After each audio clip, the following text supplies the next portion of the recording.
He combined them through his wisdom, and he attached them that should be one body, standing body, misached b'mariso, which is, he says, uniform in its appearance, mischalik b'tvov, but diverse in its constitution. V'chiber lo of etzem ruchoni aviri, and he attached to it a spiritual, ethereal element. Okay, doma l'ruchonios ha'ishim elyonim. The spiritual component is similar to what? To angels, to the spiritual angels. He's referring to the neshama. There's a etzem hu nafsho, and this essence is what? This is a neshama. Ashek shorabo be'emtsoim ruyim l'shtei chovos.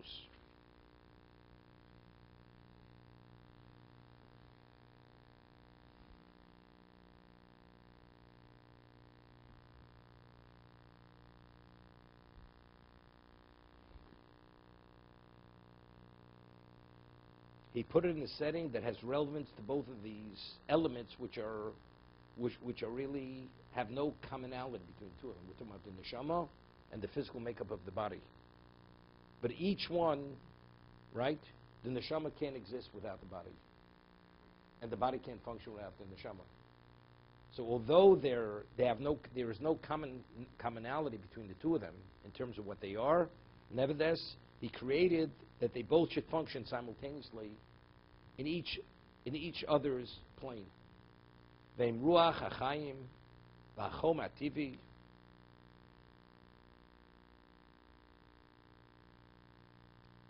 The natural temperature of the body, hadom, hagidim, the blood, the sinews, atzabim, the nerves, orkim, the arteries, v'somlem sibus l'shomram l'hogin aleim me'apkoim.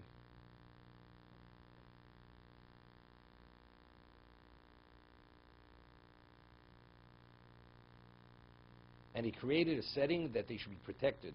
Me'apagoim, from mishaps, and what protects them? Himaboser. V'atzomos ve'meisorim bor.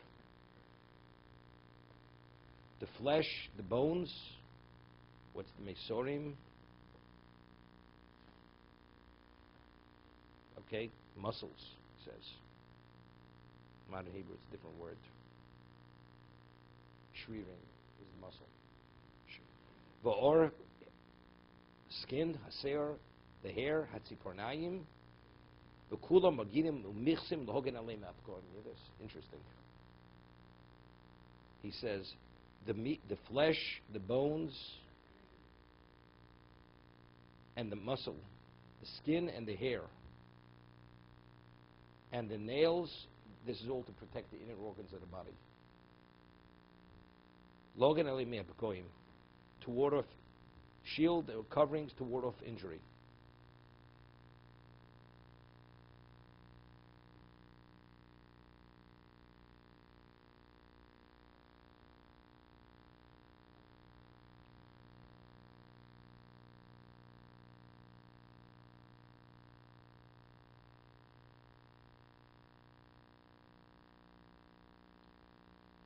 Many articles, especially in the summertime, written on being careful not to go out in the sun.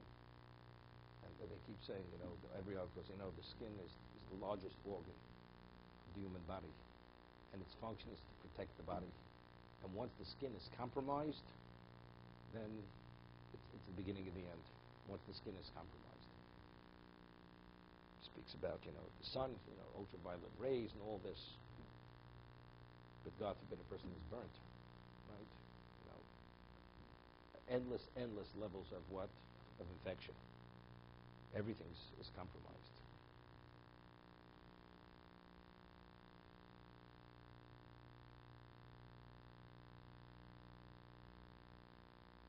The Gemara in Chulin, we didn't know this, says the traphus of an animal, cow, is burnt. It's alive. And its hide is burnt off of it. Even if you have a minority left, it's a traphus. Even though it's still alive, you slaughter it in that state. Right? It's a traphus. Why? Because the hide protects it, The moment the hide is compromised to that degree, the majority, the animal cannot live, will not live.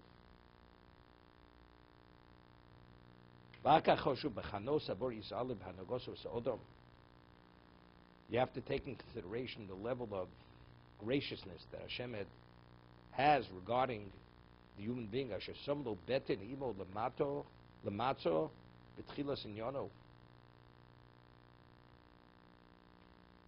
He says, the mother's womb is the equivalent, he says, of a cradle. That he should be in a location which is protected and fortified. Mokum shel tasigu yad, a location that the hand cannot go there. Lo yagilov, lo chom, lo kor, that the elements cannot touch the fetus, not heat, not cold. Together with this strong shield and protection. And all the sustenance which is in place. And the child continues to develop and grow.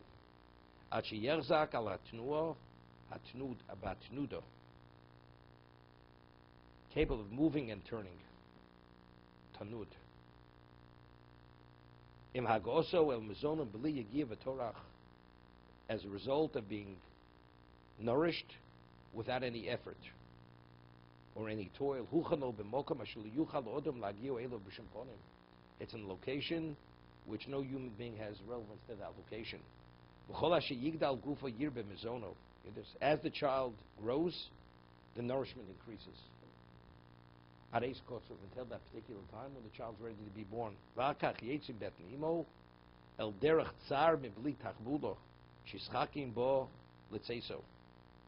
It leaves the womb of its mother through a narrow passage without any degree of strategy, which the child has to leave on its own. The child is pushed out.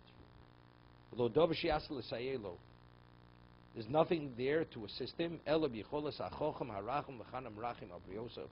It's only the ability of the wise one, the merciful one, the gracious one, who has rachmim on his creation.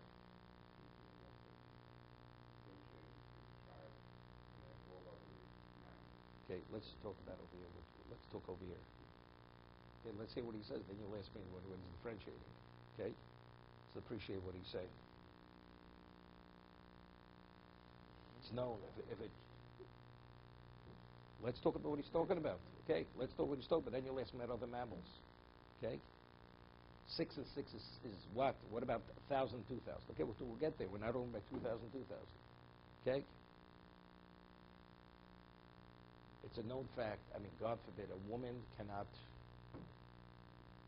deliver the baby. At times, there's a question whether the child the fetus is going to die, or the mother's going to die, one or the other. Is a rodef in that case? No. So the halacha is, of course, you kill the child. But you mean you can't work it out? If it doesn't come out naturally, you have to resort to certain methods, and it's someone has to die. Sometimes they both end up dying. Even if you kill the child, the mother may hemorrhage, whatever it may be. Things don't go as they're supposed to go. It doesn't work. So it's miraculous what goes on, right? This famous story with the Panovich Rav. That the Panovich Rav, he was 20 years old, and he had left Telz. When he was a teenager, he was in Telz, lived a few years. His father was a Rav, and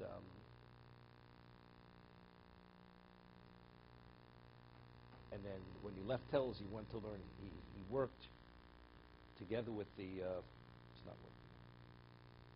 Give it to Alan. Give it to him. He knows how to do it.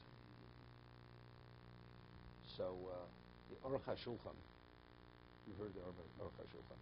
Aruch HaShulchan is similar to the Mishnah Berurah. It's not quite the Mishnah Berurah. So he helped the Aruch HaShulchan just write certain things, and he spent about 2 years with the Aruch HaShulchan before he came to study by the Chovot HaLevavos. Chovot HaLevavos was world renowned, and he was going. He was leaving. he left the Aruch HaShulchan, he was traveling, and he figured he was passing by Radin, we'll go see the Chovos Chaim. We'll see the Chovos Chaim.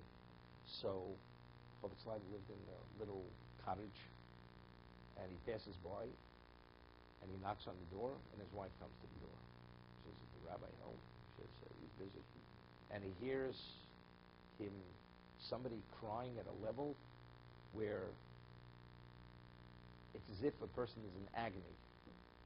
That's the way he's in such pain. So he says to the Chovos Chaim, "Who is this?" He says, "It's my husband. There's a woman in childbirth, and she can't deliver the child, and he's being mispala that Hashem should allow the child to be born, and the mother should survive the delivery." So when he heard this, he said, if a man can be so committed to somebody else's child, somebody else's life, even more than his own, he says he's going to stay here. He was going to Slobodka. He's passing by Radin, but because he wanted to be exposed to the Chovos. After seeing this, hearing this, he wanted to remain with the Chovos Chaim. The story was with childbirth. Okay? Unless he says, it's only the ability of the wise one, the merciful one, the gracious one, who has mercy on his creation. On his creation. Okay, now we're talking about the creatures that are not speaking species.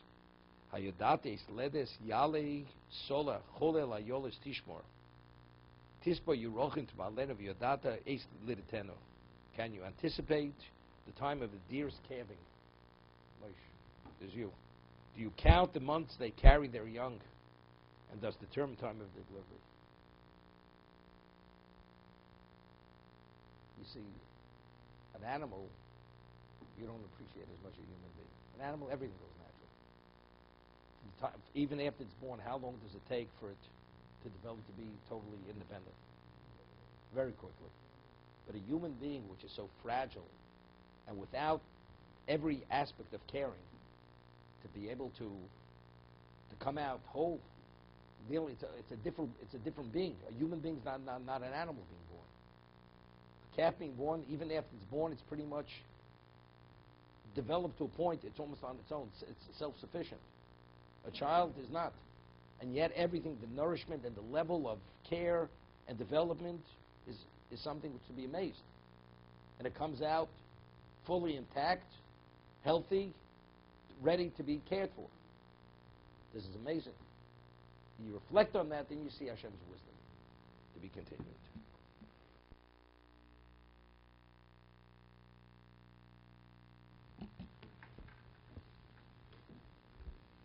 Who was the Rav that